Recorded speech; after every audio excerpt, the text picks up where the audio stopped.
For Shiva Pujas, use a Krishna Chaturdashi. And for Shiva Pujas and Vishnu Puja, you use Purnima. So I think this much is a very, very good knowledge for you. So the picture on the right, if you see, is one is about all your strength, and the picture below is all about purity.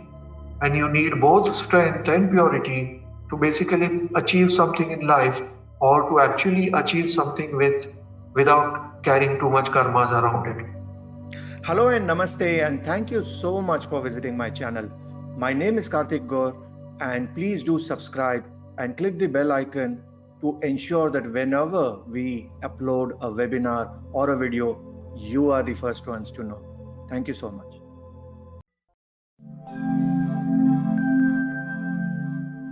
And what we are going to do is a very simple topic, yet as usual I'll try to see if I can add some new twist to it and see to it that there can be something new that I can talk about which can be of help to you. So the topic today is going to be on the Jataka, basically the types of Jataka, the types of horoscope which are there, and some of the secrets from the tradition. So let's see how interesting could it be. So we are also in fact going to talk about some of the questions which have been asked. Now, if the questions have been asked a little earlier, then most of them have been replied on the group, but there were some which were very interesting and I thought that I should explain. Probably requires a little bit of demo, etc. So we'll be talk about especially the mantra purity and how do you purify a rudraksh or a gemstone which you are wearing, and basically why is it required. Okay, the types of horoscope, which is the main topic for today, and technically I'll give you some guidelines in terms of how to draw it and the recommendations of how to draw it, etc. Okay, now the mantra purity or the mantra mala purity or the rudraksh or the gemstone purity. Now, why is it required technically to be purified every day? For the same reason that we have a shower every day, or for the same reason that we have a bath every day. And that is precisely the reason why a rudraksh or a gemstone has to be purified. Also, what happens is most of us have a very, very busy schedule. We are outside, we are living, frankly, multiple lives. Okay, so there are good and bad that keeps happening. For most people who are wearing rudraksh, they might have a meeting outside, they might eat non-veg, or they might have a drink, or they are smoking, or they have friends group where there are naughty stuff being shared. So all those things at the end of the day is impacting your rudraksh, it's impacting your gemstone as well. And to that level, tamas is being originated on a day-to-day basis. Okay, and that's precisely the reason why we have a shower as well, to ensure that we are clean, to ensure that our body is clean. But what about our mind? Our mind is constantly looking at things, constantly on social media, constantly on website, and it's very important for us to understand that we need to purify it every day. Okay, so the simple process is based on what I taught you yesterday. Okay, for strength, you will always go to Shiva, and that's why the war cry, Har Har Mahadev. Nobody says that Om Namo Bhagavate Vasudevaya and cuts the throat. Okay, or shoots. The war cry is associated with Shiva or Durga. Why? Because they are the two deities which are associated with the destruction power. Hence, if you are a keen watcher, there was this anniversary of a great soldier of India called Vikram Batra. The one who got the Kargil heights and died at the topmost height. And what was his battalion's cry, the mantra? It was Har Har Durge or Jai Durge, something like that, something to do with Durga. So the Har Har Mahadev and Om Har Har Durge is a very, very common war cry among the Indian battalions, purely because it is mapping to the 8th house. Okay, so coming back to the purity part, the strength is always associated with Shiva, and your strength is associated with your right hand. Okay, for people who are lefties, maybe left hand, but more or less, more often than not, it is associated with your right hand. Whereas purity is something which is associated with your left hand. Okay, because your left hand tends to become impure more. Okay, so generally what you do is you always keep the gemstone or a rudraksh on your right hand and cover it with your left hand. Let's say today is morning and I have my shower, get myself clean, and I want to wear the gemstone and I'm ready to wear the rudraksh or the gemstone. You can keep everything together. If you're wearing a gemstone and a rudraksh, you can keep both together. Cover it with your left hand and you say a simple mantra which is there on your screen, Om Namah Shivaya. So you can do it for 12 times or 27 times. So let's say for a demo, I'll just do it 3 times. So I'll say Om Namah Shivaya, Om Namah Shivaya, Om Namah Shivaya, and then flip it. So the gemstone and the rudraksh will come to your left hand and you cover it with your right hand.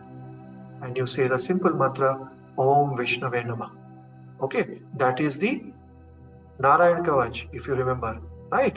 So we will say Om Vishnave Namah, not Namaha. Okay, a lot of time people have this, especially in the North India part. They don't understand the difference between Nama and Namaha. Now that you know Mantra Shastra, you will understand the difference. Because the moment you say Namaha, it becomes 3 akshara and not 2 akshara. And then the whole mantra coding goes for a toss. Okay, so this was an important thing. This you can do it on a daily basis. Okay, so every day you are supposed to purify your gemstone and the rudraksh, and once a year, you can at least do a proper Rudrabhishek or do a proper sort of a Satyanarayan Katha to ensure that at least once in a year you are gaining the strength in a proper way, doing a proper Rudrabhishek and doing a proper Vishnu Puja or a Satyanarayan Katha on a Purnima day. Okay, for Shiva Pujas use a Krishna Chaturdashi, and for Shiva Pujas and Vishnu Puja you use Purnima. So I think this much is a very, very good knowledge for you. So the picture on the right, if you see, is one is about all your strength, and the picture below is all about purity. And you need both strength and purity to basically achieve something in life, or to actually achieve something without carrying too much karmas around it. Okay, so the process I've already shown you. Okay, so I'm not going through it. It is there for you to read, and it's going to be there. The access is going to be there, and I think the Facebook group is also doing pretty well, because everybody is watching it and asking questions. So the whole objective of having a very process-driven approach and something whereby easy access could be there is definitely achieved. Okay, so follow this process every day. As I told you, every day, there is a corruption which is happening to your gemstone and the rudraksh. So we wanted that every day you should be able to, in a way like it's more like a factory resetting what we have in a laptop or your mobile. So factory resetting is where you're taking it back to at least the purity which was there. So that is something which is very important.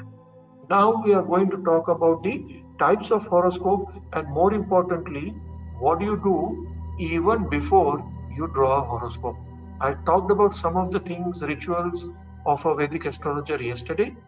Let us discuss few more things. Okay, the first concept was about Brahma Muhurta, and I think one of the students wrote on Facebook, "Thank you Karthik ji for confirming Brahma Muhurta is at 6 a.m. which is not correct.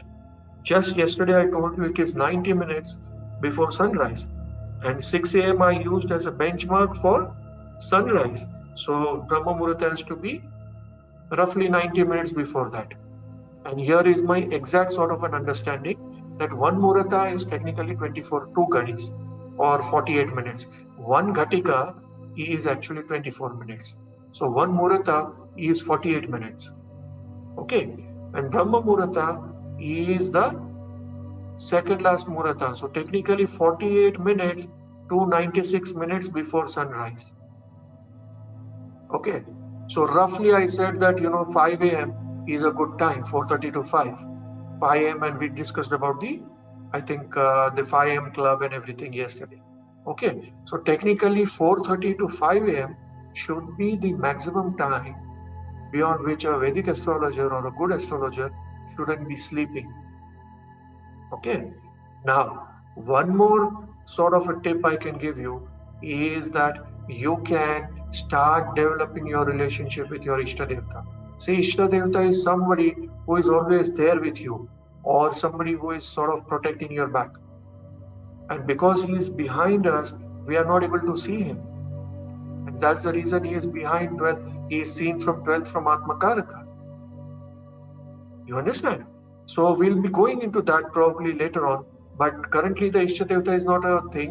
But what you can, whichever Devata or Devi or whatever you like, you can start developing a relationship with that particular deity. Let's say somebody likes Ganesha, So just before going to sleep, you need to speak to Ganesha and tell him that, hey Ganesha, I want to wake up at 4:30 in the morning. Please wake me up. Okay, and you will see that if you have a strong connect with your Ishtadevta, you will not need alarm. You will not need your mobile to wake you up and all those things. Automatically, sharp at 4:30 or 5 a.m., whatever is your discussion with your Ishtadevta or Ganesha, as we discussed, you will open your eyes irrespective of whatever time you have slept. And it's a funny thing, it works. When I heard it for the first time, I thought that no, how is that possible? But when I started doing it over a period of time, and it develops over a period of time, don't expect that today you learned it, so he is not somebody like your concierge who is going to wake you up at 5 a.m. in the morning. No, you need to develop a relationship with your Devata to ensure that you are able to wake up very fresh in the morning time when you have spoken to him. Okay, and keep a record of your time. I would say that, do this for 40 days. And every day morning, what time you wake up, write down the time. And then you will see that slowly, you will start developing the relationship. It is very important that the Vedic astrologer must always be aware of time, which is, Varahamihira has said that. And we discussed last week or yesterday, about the whole concept of what is being aware and what is time. Time is not that it is 8:15 p.m. now or 10 a.m. when. Time is beyond what the watch is showing you. And that is the reason why you are supposed to know and able to interpret Panchanga very well. Okay? Hard work beats talent any day, and I truly believe. Okay? So first and foremost, you have to understand that there is no substitute for hard work. So if you are saying that there is any mantra or there is any right click whereby, I can sort of do a right click to my brain and, everything would be transferred to you. Or if you can pay me probably $500,000 and then that knowledge will come to you. Unfortunately, the technology hasn't come as yet. And I don't think it will ever come. Because Shani cannot be replaced. It's his domain, and that hard work is so important to do. Okay, and this is the lamp. See, what it means is that please wake up and ensure as a Jyotishi, you light a lamp of knowledge. See, the morning lamp that you are going to anyways offer to the God, is also an offering for your own soul, which is your Ishtadevta sitting inside. And that Ishtadevta has to wake up. See, he is sleeping.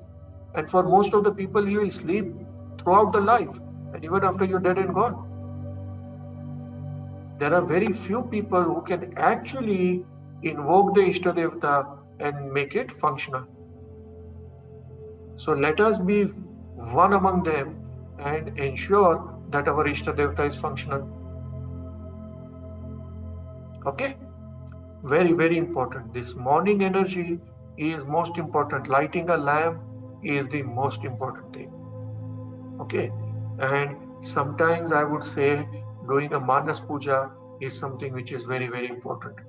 Manas Puja is when you offer the lamp, you offer the Panchamrita just with your power of meditation or keeping the eyes closed. That's the best offering. In fact, the highest offering. You don't even have to spend that $1 for flower or whatever you are going to offer. Just do the Manas Puja. The offering has to be at a Manas level, which is very high. It's a very high level of donation. Okay. Now, before we start into the types of horoscope, I wanted you to understand actually what is a horoscope. So on the left hand side of your screen, you will see there is something, which is being written. On the right hand side, frankly, it's a blank page.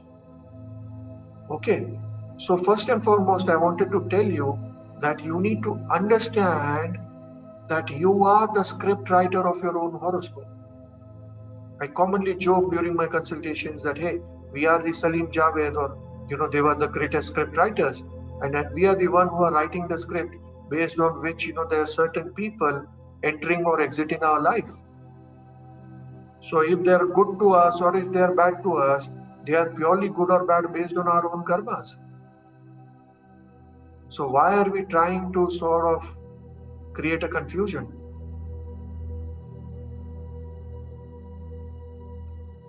You understand? See, think calmly. 90% of the people or 90% of the time, we are very busy doing the blame game. Oh, I did this because this happened. Oh, I told him this thing because he also told me this. Oh, I wrote him this email because, he had told this. So 90% of the thing is just a justification which we are trying to find out without understanding that, hey, if a person is good or bad to us, probably there is something that we have done to instigate it. Or probably it was just our karma. So what do? At least break off at that point of time, no more argument, please. It's like a refund that we give to our clients who we feel is creating a lot of headache for us. So we say that, hey, I don't want you as a client also, I don't want you as well. I don't want your money also. So please take it back. God bless you. You understand? So a lot of time we have to apply that in this field of karma also.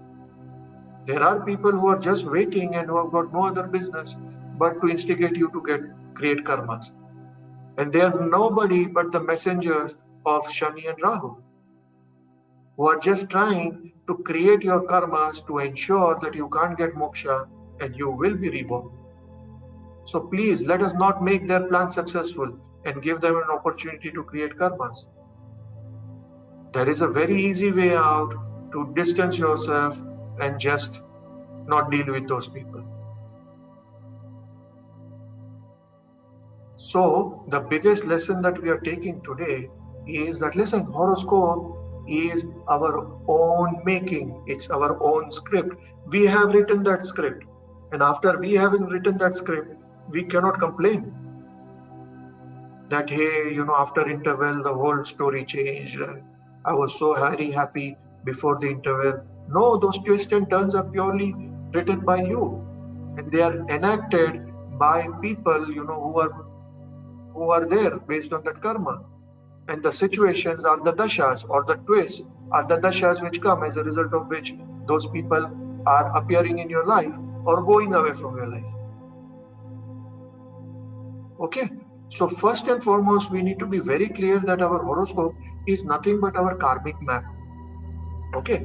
On the right hand side, I've given you a blank horoscope, which technically means that, hey, now that we know that a large part of what we have got or what we are going through is purely because what has happened in our past existence, now do we have an opportunity to probably make our next birth's horoscope beautiful? See, in an ideal scenario, we would like to get moksha, but life is not ideal, right? So let us go with the presumption that our karmas are reasonable enough and we will be born as a human being again.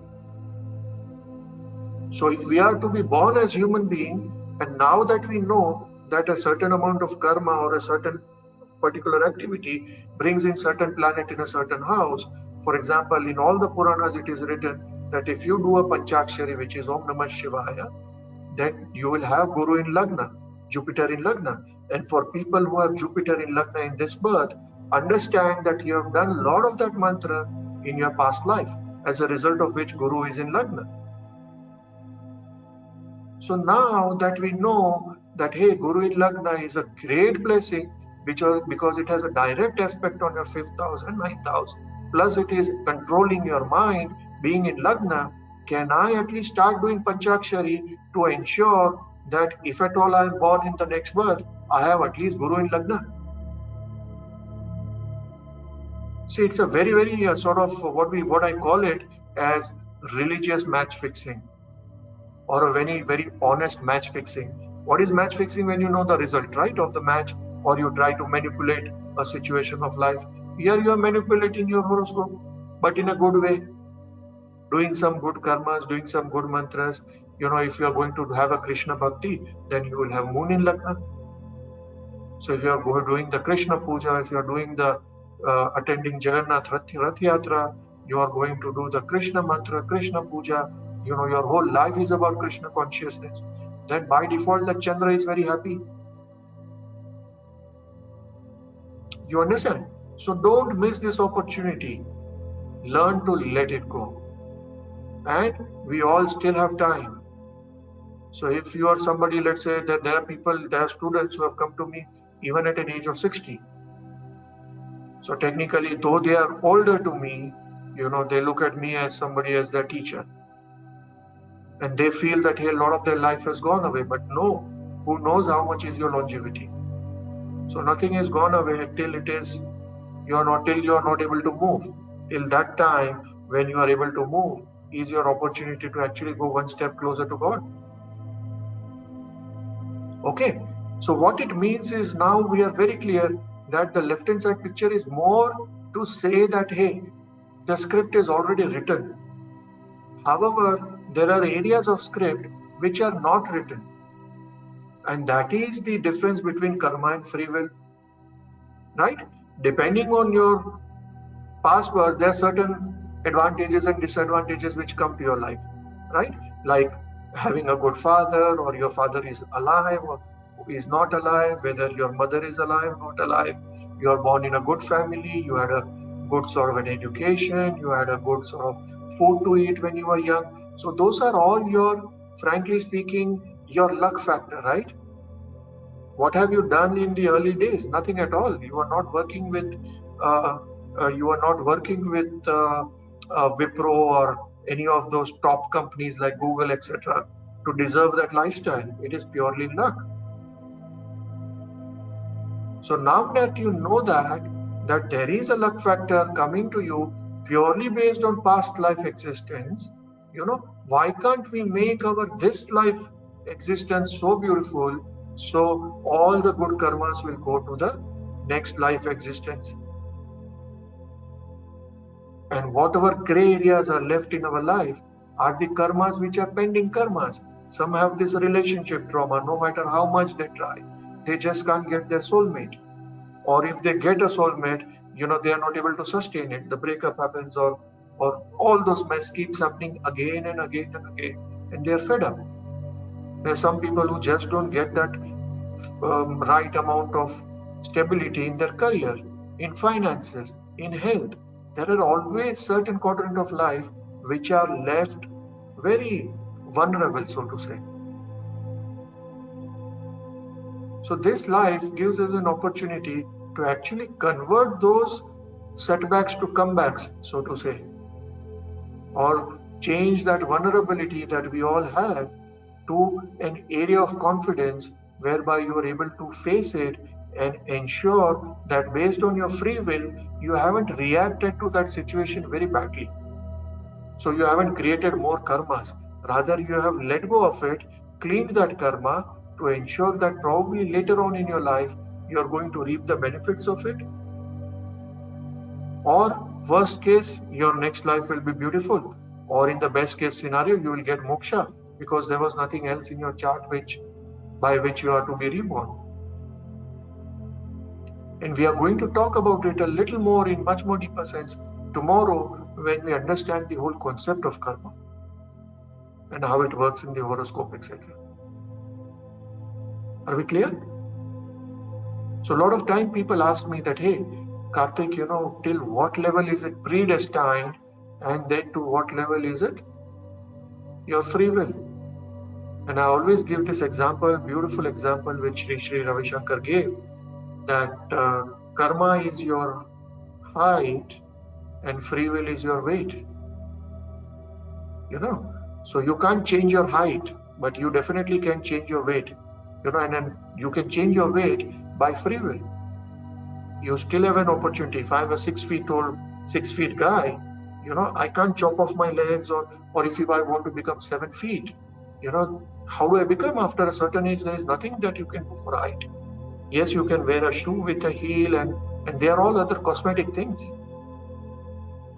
But when it comes to weight, if I feel that, hey, I'm a little overweight, yes, there are ways by which, even at an age of any age, I can reduce my weight by maintaining a discipline, going to the gym or doing yoga, weights. Many, many things are there. And that is the difference between karma and free will. Based on certain karmic mapping, which is there in your horoscope, you reach a certain stage of life. I always give this example of Arjuna. Based on his horoscope and certain things, the whole Pandavas reached that Kurukshetra, that fighting area. That's where Arjuna didn't want to fight. He said to Lord Krishna that, hey, all I see is my guru, my brothers, my cousin brothers, my people whom I know of. How do I pick up my bow and arrow and fight with them? And Krishna said very clearly that, listen, that is okay, that's your choice. And that's your free will. Based on your karmas, you have reached till Kurukshetra. Beyond this, if you want to think that I don't want to fight, fair enough. If you feel that, no, I'm a Kshatriya and it is my duty to stand up to the things that are happening, and I'm going to pick up my bow and arrow and going to fight because what I'm fighting is for dharma, then that's your free will as well. So, frankly speaking, Bhagavad Gita has got some of the most clarity in terms of karma and free will. At least read a page of Gita every day. Highly recommended. Okay, or at least listen. If let's say in today's time, a lot of people are not good readers. There are some beautiful things on YouTube. If you would be interested, then message me, message the team, which is the number that has been given. They will send you one beautiful link, and those of you who understand a little bit of Hindi, it will be nice. It's a beautiful rendition of Gita. Okay. Now, the chart basis and preparation. See, we will be focusing on mainly 3 types of charts we use in Vedic system. Now, there are many Western charts, and there are many other things. They use Pluto and Chiron and 50 other planets, God knows, but that is not going to be the focus of attention for us. We are going to learn the Vedic sort of a charts, and there are majorly 3 types, though there are at least 30 to 40 types of charts, but we are going to use 3 commonly used charts, to ensure that we don't confuse ourselves with too much of information also. So majorly 3 charts is what we are going to focus on. This is the Western wheel, and that all you can understand. Now, generally when we learn how to draw a chart for the first time, we are supposed to keep a paper. It can be A4 size or diary or whatever you are using. We generally use different colors of pen to ensure that we write down the lines and all, and we learn it very properly. And lastly, and not the least, is scale and a ruler, to draw straight lines. So that's more of a joke actually. But for those of you who have a problem even drawing straight lines, they can use this ruler. But frankly speaking, no, you should be able to do it with hand. Okay. And when you're drawing the chart for the first time, we generally do a simple mantra called Om Param Jyotishe Namah. Okay. And it is a Surya mantra. See, the beauty about Mantra Shastra is sometimes people don't understand that who is this for. The greatest astrologer is Surya himself, and hence his Pratyadi Devata is Shiva. Okay, so we'll do this mantra 12 times and then we will start off. Om Param Jyotishe Namah. Om Param Jyotishe Namah. Om Param Jyotishe Namah. Om Param Jyotishe Namah. Om Param Jyotishe Namah. Om Param Jyotishe Namah. Om Param Jyotishe Namah. Om Param Jyotishe Namah. Om Param Jyotishe Namah. Om Param Jyotishe Namah. Okay, so this is the first time when you do it, and even otherwise, you can do it 3 times while you do your first reading of the day. Okay, that is also very important. Now what we are going to do is some important Upadesha for the charts. Now these are the 3 types of chart we are going to learn, which is there on the right hand side. Frankly speaking, this is much better. Okay, and what are the basic rules?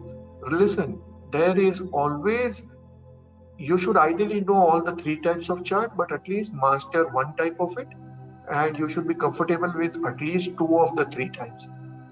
But yet you need to know all the 3 types. Okay, now couple of important criteria is the northern direction.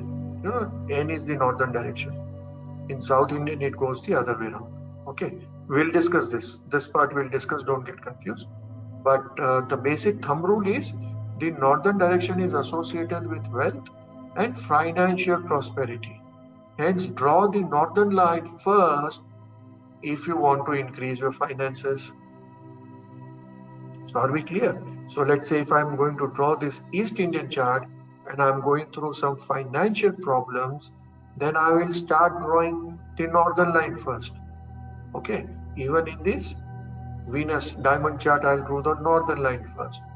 In the South Indian chart, I will draw the northern line first. Okay, whereas the eastern line is associated with health and overall prosperity. Okay, so especially during COVID period, you want to draw the eastern line first, which is the top line. Okay, the eastern line is top line for all the 3 horoscopes. Okay, I would generally advise you to draw the eastern line first. Okay, why? Because health is everything, and then what better time to understand that during this COVID period. Okay, my advice is East, never start with the west or southern lines. So west and southern lines are generally not associated with any sort of prosperity, and actually you can fall ill or fall sick. So the western line drawing first is highly prohibited. Okay, now the north and south are reversed for the South Indian chart. If you see here, see the north part is here, whereas for these 2 parts the north is on the 4th house, whereas this is also 4th house, but it is just that it is drawn differently. One is going this way in circle, more like a clockwise, and the other one is going more like an anti-clockwise. Okay, so this is the difference, but technically there is no other difference between the North and East Indian chart. Okay, the reversal of house does not change the way we interpret a chart and will have no impact otherwise. So what it means is, a lot of times students are confused that drawing 3 types of chart means having 3 different types of destiny, or does the interpretation change? The answer is no. Nothing changes at all. It is just that it is drawn a different way. It's like, let's say my car currently is in basement and my parking number is 27, for example, I'm saying. Okay, so if let's say I am somebody who is already staying in the building, I would say that, hey, just go to the basement, and as soon as you get out, take a left turn, and the 3rd parking is my car. Okay, So we will say, okay, car is in the parking number 27. Let's say tomorrow I want to send my cook to get something from the car. So since he has got no access to the basement, I'll tell him go to the ground floor. After you go to the ground floor, there will be on your left one parking zone which goes down. Go down there and don't take a left, instead take a right. And after taking a right, there will be parking number 27. That's my car. You understand? I'm giving you a simple example to make you understand that technically, this way or this way, the car is still there. So if somebody is going to ask that, hey, where is the car? I'll say parking number 27. Did it change the floor? No, it is still in the basement one. Did it change any sort of interpretation in terms of whether the car is there and color of the car is yellow or white or blue? Did it change anything? Nothing at all. It is just that two people went through two different areas. That's it.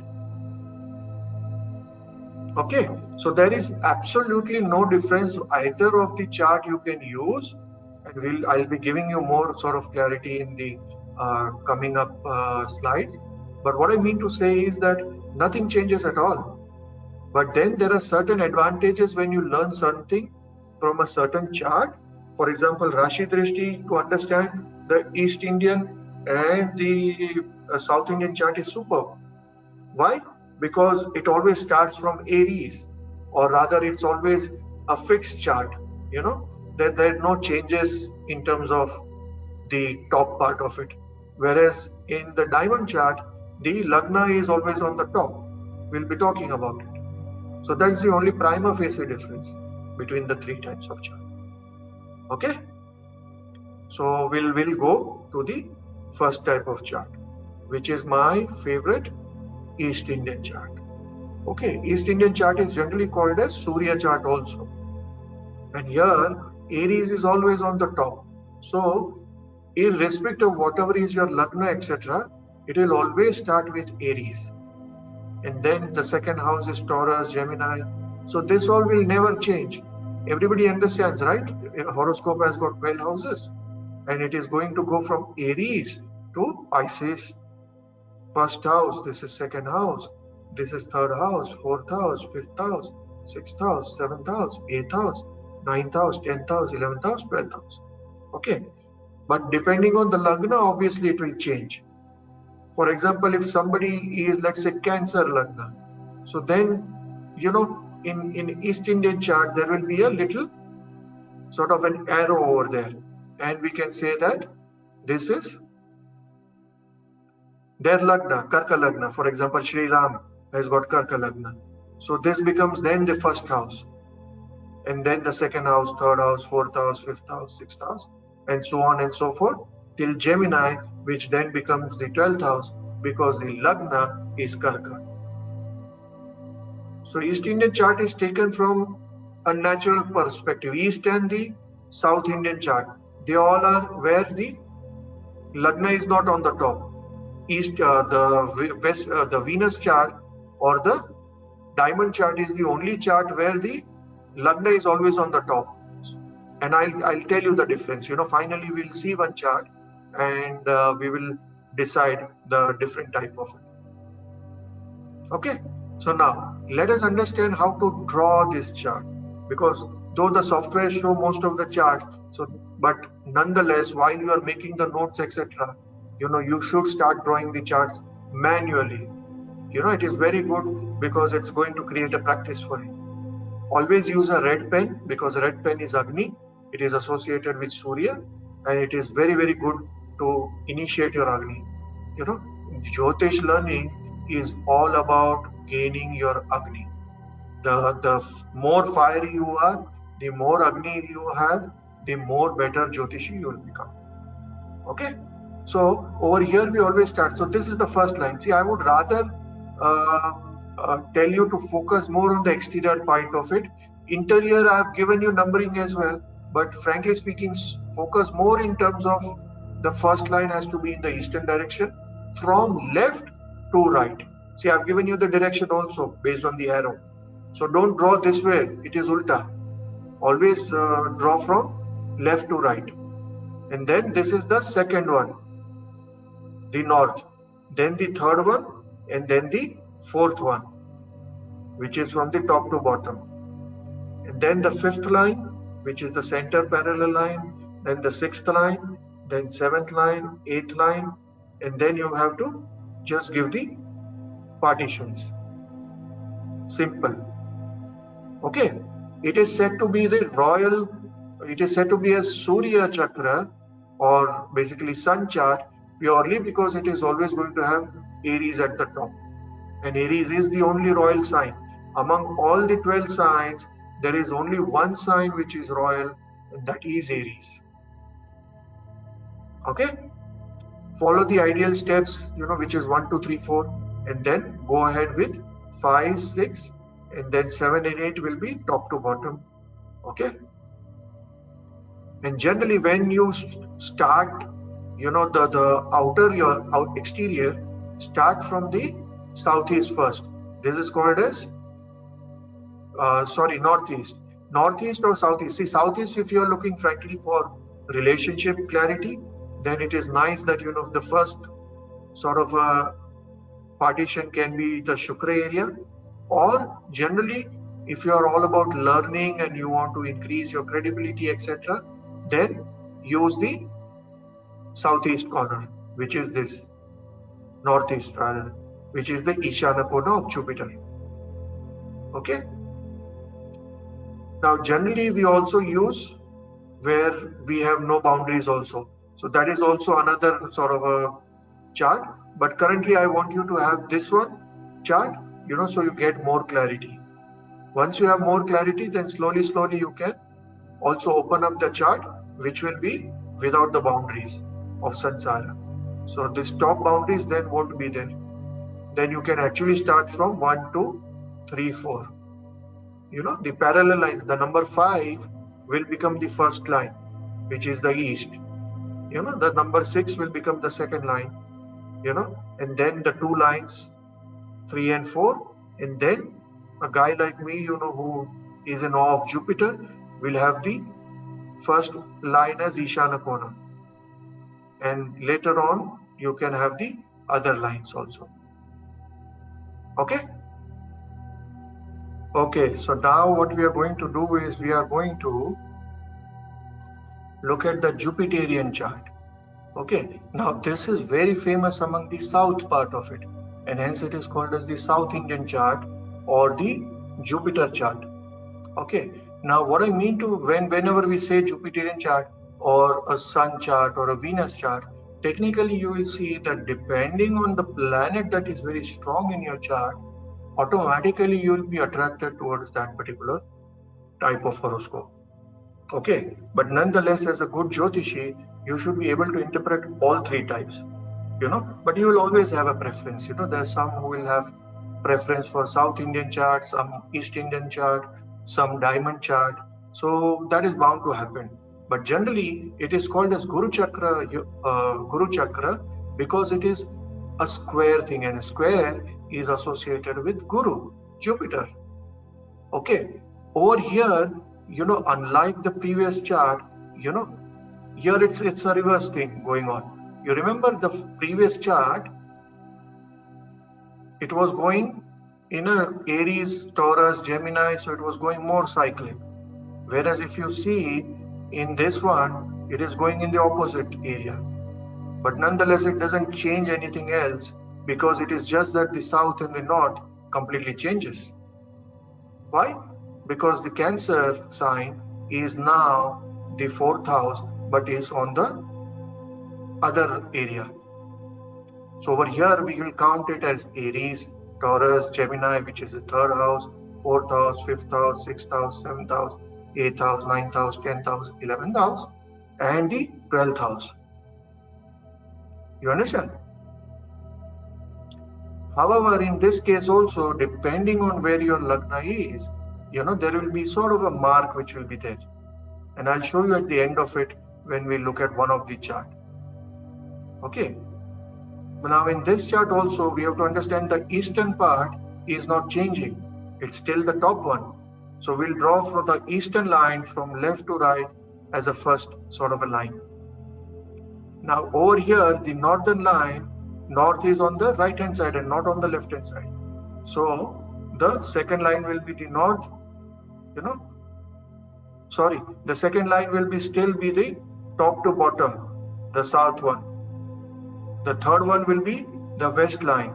The north one will be the top to bottom.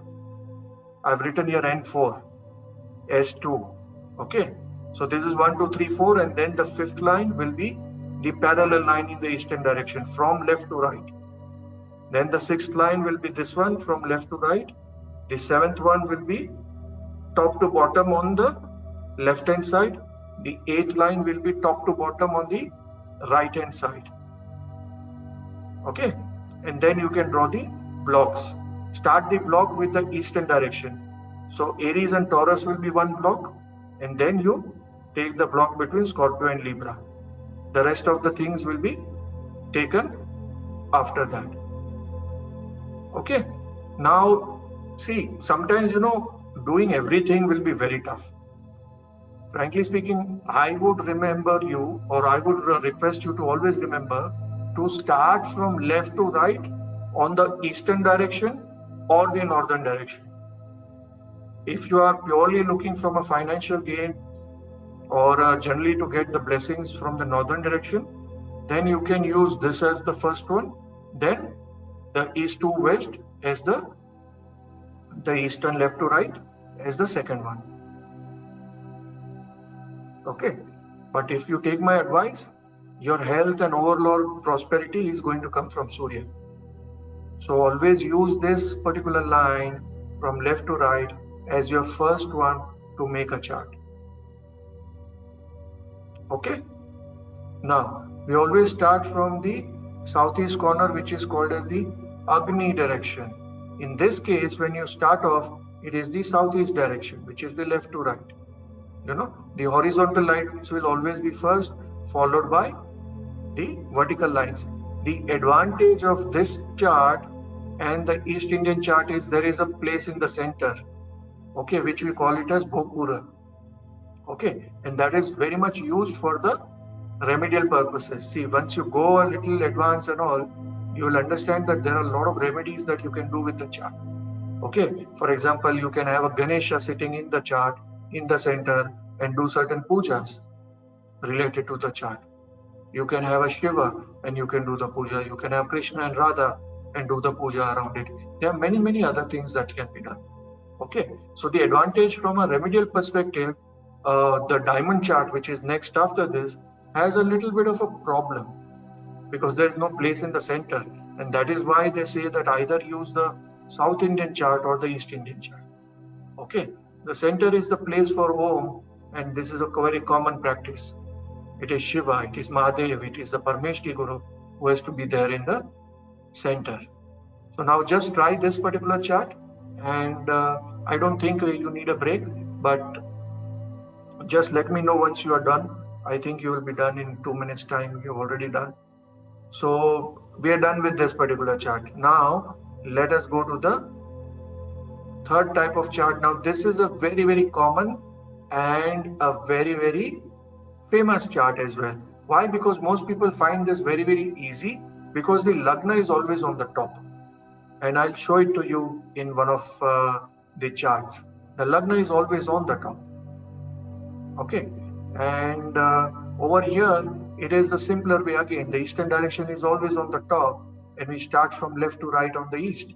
So that is always the first line which is drawn. Or if some of you wants to take the northern direction, then definitely you can draw the northern direction. But I would frankly still tell you that take this as the first direction. Starting with second is the northern direction, third is the west, and the last but not the least is the south from top to bottom. Okay, and then comes the internal ones. You can go from the eastern corner right up to this corner, then over here, and then the parallel lines. Okay, but still, without confusing, frankly speaking, what matters most is what is the first line that you draw. And the first line always has to be from the east, and that too from the left to the right. Okay, it is moving, from this corner it is actually this particular corner or this particular area is the most auspicious. Why? Because it is an area of Jupiter. Okay, and it is called as the northeast direction, and that is called as Ishana Kona, which is Jupiter. Okay, so this is something which is important. So if you draw this line and then the north line, the rest of it is fine. Automatically then you can draw the other part of it. Okay, over here this is called as a diamond chart because it looks like a diamond, compared to the other chart, it is more like a diamond because the Lagna is always on the top, like the diamond of the in a gemstone. Okay, you may choose east or north to draw first, but my preference, and I would rather tell you that choose east. Okay, then you follow the steps as mentioned over here. Generic, no spaces in the center and hence not recommended. See, generally this I have drawn because I like to keep home in the center, but the fact of the matter is that this horoscope has a little bit of a flaw because in a standard process there is no space in the center. Hence to do the remedies etc. is very tough. Nowadays the softwares have been created in such a way that we have started giving the space in the center, which is a good thing actually. So you can use this chart to do the remedies also, but you need the space in the center. See, space in the center has got a lot of connotation. Currently you don't know, but from a remedial perspective it is a must, because the Devata has to sit in the center for which you are doing the remedies. For example, somebody is having a severe issue, or somebody is a cancer patient, or somebody is on the verge of dying and you really want to save that person. There are many things that you can do with the remedies part of it, but then the Devata has to sit in the center. Okay, Lagna is always on the top and hence so easy to use. Okay, so this is generally the first chart that people like to use, because the Lagna is on the top, so they come to know, okay, Lagna is here, so this is my second house, third house, fourth house. Otherwise they initially will get a lot of confusion that, hey, you told me that Aries is the first house, but in my case it shows that Capricorn is the first house. How is it?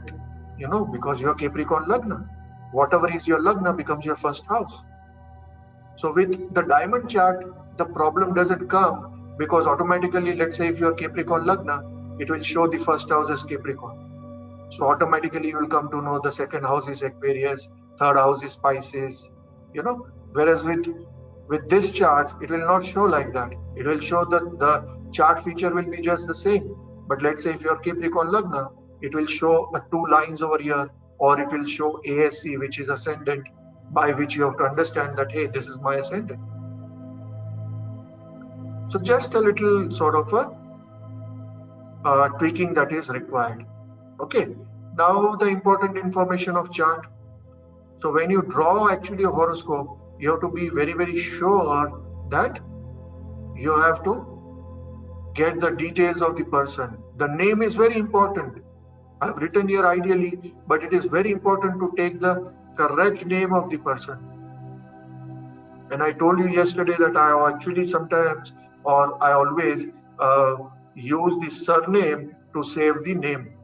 Very rarely when a client doesn't have the surname, or it's a very quick consultation, somebody has called, then in that case I'll use the person's name to save. But otherwise, if it is a planned thing and all, it is always surname, name. That way, not the reverse way. Then you need the date birth, for example, 10th of May 1992, born in Mumbai, India, and the time of birth is 8:25 a.m. Okay, now over here I have written this KYC, which is a banking term, right? Know your client sort of a thing. KYC I have given because it is very important for your chart rectification. I always like to use very today's terminology to understand the concept of Jyotish. Okay, so rectification is more like your KYC, which you are doing and trying to know your client, right? Because whatever the client is, you have to see the client in the horoscope. You have to see their father, mother. You have to see everything in the horoscope. If you can't see that, then frankly speaking, either you don't know Jyotish or there is a problem with the horoscope and you need to rectify it. Because the time could be off by 5 minutes, 10 minutes for sure, or 30 minutes, 45 minutes. There are some people who don't know their Lagna also. There are some people who know an approximate time. I was born roughly between 10 to 2 p.m. I think my mother told me, it was sometime after 10, but surely she told me it was before 2. So I get those sort of requests also.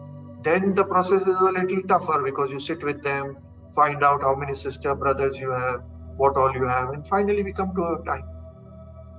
Okay, and then finally we have to make an analysis of the yogas. What are the good and bad yogas which we can use? See, the good yogas are something, like a reserve that you have, and the bad yogas is something, for which you have to use those reserves. So you need to sort of have a knack of understanding the good and bad in the chart, because based on the good and bad in the chart, you are going to use that for everything else.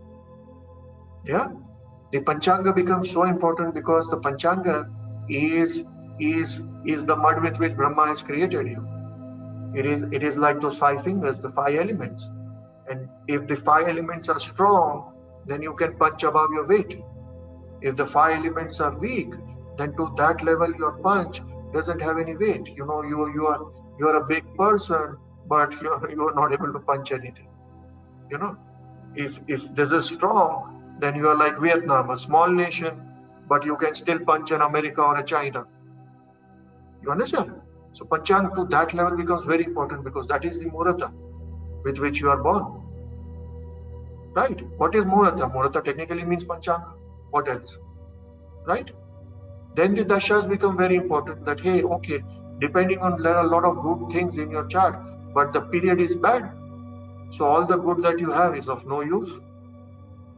And lastly, coming to the remedies, it's very important. The moment you look at the chart, you need to know the remedies also. So from all this thing, we come to know that hey, it's fine to know the 3 types of chart, but it is also important to know that are you looking at the correct chart? For example, somebody might tell you that hey, I'm born around 7:55 a.m. Okay, or around 7:55 to 8 a.m. They don't know the exact time of birth. And let's say that day the sunrise was at 6 a.m.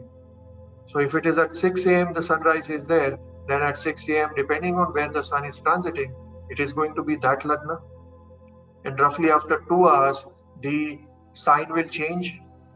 And if a person is born just at the tip of that time, then there is a high level of chance that that person might have a Lagna which might be, let's say, Taurus or an Aries Lagna. Now, most of the times when I get those old horoscopes, which is written, especially the Indians would understand, where they have made no attempt to find out whether this is the right time or wrong time. Based on your time, they'll just make something print out, something they'll write. You will go to America, you will go to this, you are happy. You give them some money, they are also happy. But the fact of the matter is that, just at a difference of 5 minutes, your Lagna is changing. And a person who is Aries Lagna and a person who is Taurus Lagna is complete poles apart. Now, when they come to me or whenever they go to a good astrologer, the first thing they will say is that, hey, listen, you are born at the cusp. I need to first find out whether you are an Aries ascendant or whether you are a Taurus ascendant. I need to see whether, your Navamsha Lagna is Tula or is it Scorpio, because both are completely different personalities. You understand? So this whole concept of know your customer or KYC is so important even in Jyotish perspective. Because if you are just going by what they are saying, God bless you. I, as an astrologer, always go with the presumption that the time I have got is wrong. I always start with that presumption. A lot of time people tell me that, Karthik, I have been rectified this time, so and so gave me the time and blah, blah, blah. I still go with the presumption that the time is wrong. Because I need to be convinced that the time is right. You understand? So it is very important. Rectified chart is critical. No destination without accurate map. Correct? It is like, you know, you can't put a different sort of a destination on a Google map and expect to reach where you wanted to reach, thinking that Google knows, you know, where I want to go. The technology is yet not advanced. You still need to put the exact pin. You need to find the exact destination, else you might go somewhere else. And finding the correct time of the birth and correct time of the chart is as important as finding the right Google pin. Else every astrologer you go to will give you a wrong sort of a reading, because frankly speaking, they don't know how to rectify the chart. Frankly speaking, a lot of them don't even know what is chart rectification. They don't even know how important the time of umbilical cord cutting is important, because that is the time after which you are not on a joint account with your mother. You have your own IBAN number, you have your own bank account number, and all your karmas henceforth are being accumulated in your own bank account, and you are no longer a joint applicant with your mother. And when does that happen? When the umbilical cord is cut. So technically, when are you born? You are born when the umbilical cord is cut.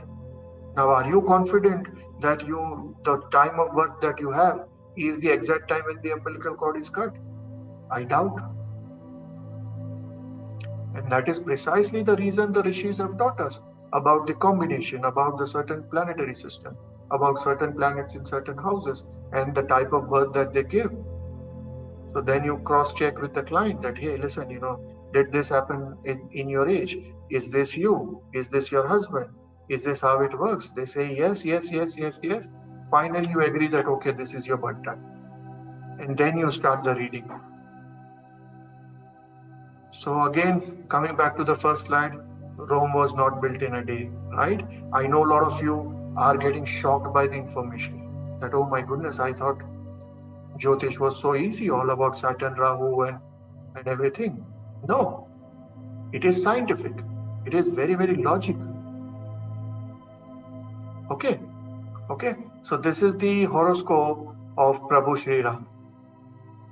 Okay. Lord Rama has this birth chart. So here we see that there are three types of birth chart, you know, but technically they are the same. One is the diamond chart or the Venus chart, as we see. So what does it say? It is number 4 written here, which means that it is Karka Lagna. There is JP, which is Jupiter and Moon over here, and the ascendant is Karka. Here we see 1, 2, 3, 4. We have Saturn in the 4th house in the sign Tula. Then 5th and 6th, we have a Rahu over here in the sign number 9, which is Sagittarius or Dhanu. And here we have Mangal in the 7th house. And then the 8th house is empty, and the 9th house we have Venus in Pisces. In the 10th house we have an exalted Surya in Aries. In the 11th house we have Mercury in Taurus. And here we have Gemini, and we have Ketu in the 12th house. Okay. Whereas if you see here, you know, what do we see here? You know, we see here Surya is in the Aries. Okay. Over here also we see Surya is in Aries. Here we see Mercury is in Taurus. Here we see Mercury is in Taurus. Here we see Ketu is in Gemini. Here we see Ketu is in Gemini. Over here we see Jupiter and Moon, and it is written here AS, means Karka is the ascendant, and over here we see it is Karka, which is ascendant and has got Jupiter and Moon. So you understand, it is just a different way to draw, but technically the planets don't change. Let us look at the East Indian chart. East Indian chart says that, hey, Sun is in Aries. Is Sun in Aries? Yes, it is in Aries. But over here, it is moving the other way around. In the South Indian chart, if you see, the second house is over here. Whereas over here, let me put the spotlight. You know, over here we see Surya, then second house is Mercury, third house is Gemini. Or rather in Gemini is the Ketu is in Gemini, it's not the third house. Okay. Whereas over here, it is Sun in Aries, Mercury in Taurus, you know, Ketu in Gemini, and it is Karka Lagna, which is ascendant, And there is Jupiter and Moon. Jupiter and Moon are in Karka. Jupiter and Moon are in Karka. Jupiter and Moon are in Karka. Shani is in Tula. Shani is in Tula. Shani is in Tula. Rahu is in Dhanu. Rahu is in Dhanu Rashi. Rahu is in Dhanu Rashi. Mangal is in Capricorn. Mangal is in Capricorn. Mangal is in Capricorn. Okay.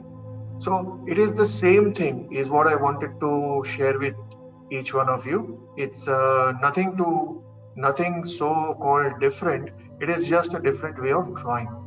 Okay. I'll be sharing this chart in the group, for you all to, have this. Technically, as a first student, the first chart we always study is that of Shri Ram and Shri Krishna in our tradition. So actually, you can frame it also and keep it in your study table.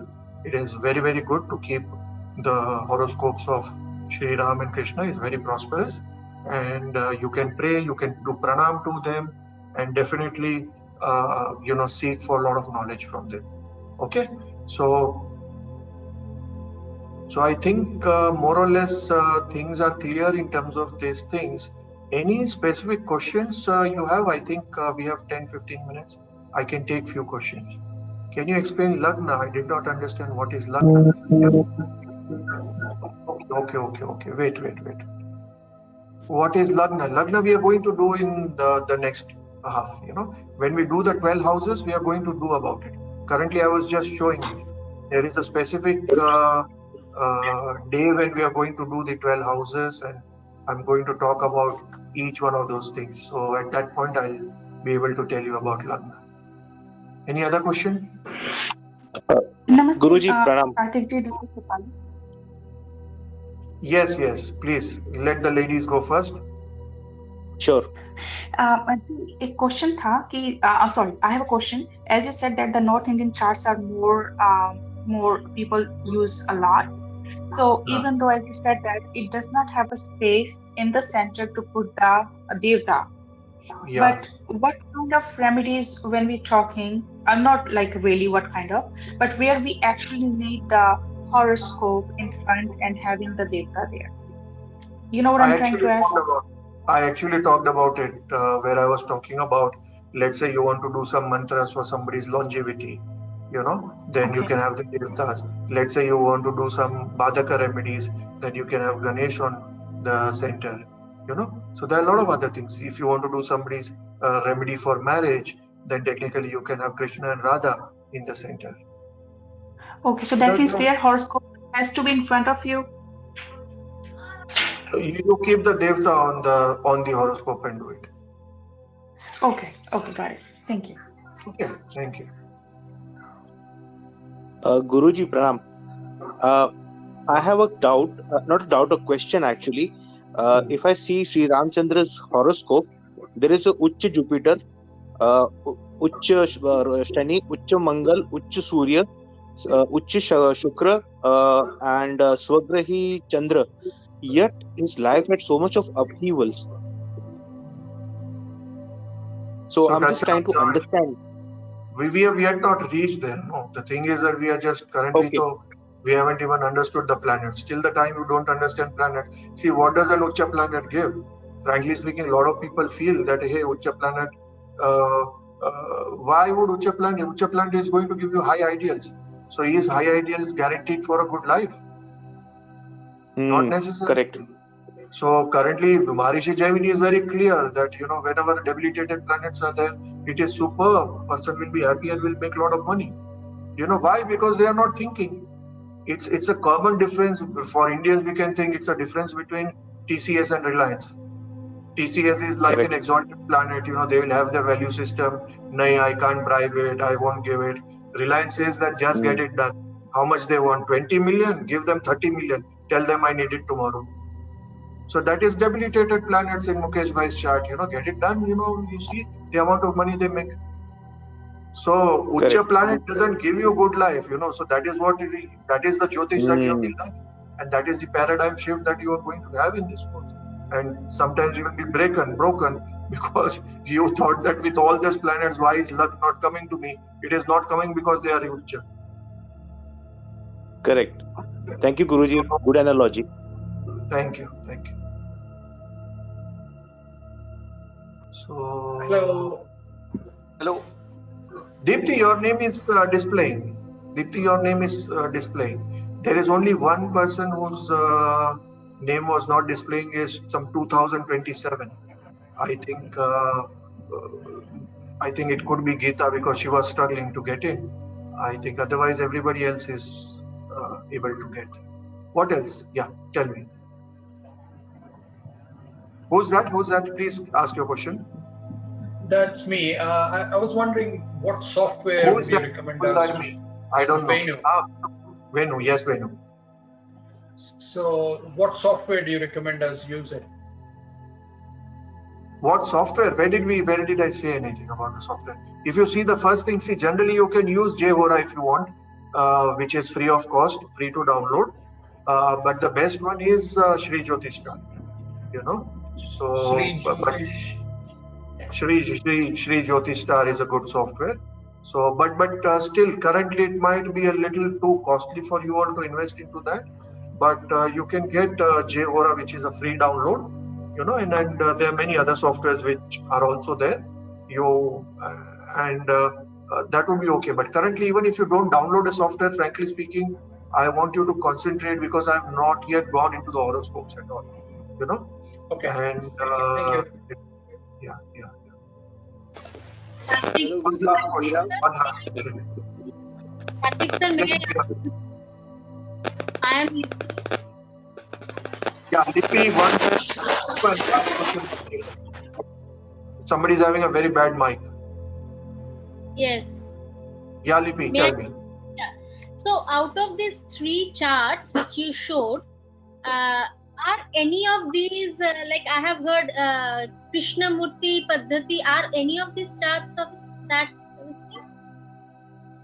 So you have heard what is KP. KP is currently, this is Parashara. Everything is the same chart. What KP is going to do what? See, if you have a knowledge about something, I can talk about it. If you are going to give me a guesswork, then frankly speaking, I'll end up confusing 50 other people who are going to listen to the record.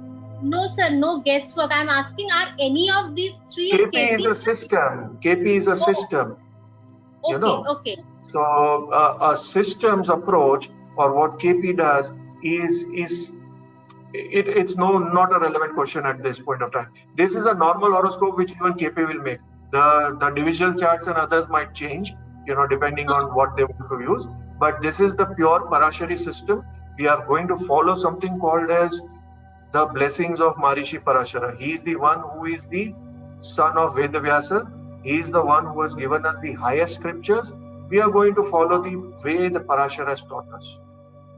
And Maharishi Jayanti, both of them are in the same tandem. Then suddenly some person in the south says that ye mera system hai. In India, there can be some God reborn every day. Somebody will say I am Kalki Avatar. Somebody will say that I am Sai Baba reborn and I'll make gold from here and silver from here, which even Rahul Gandhi makes. But all those things, not worth it. See, they are all distractions. They are all commenting. Why would we not go to the authentic sources?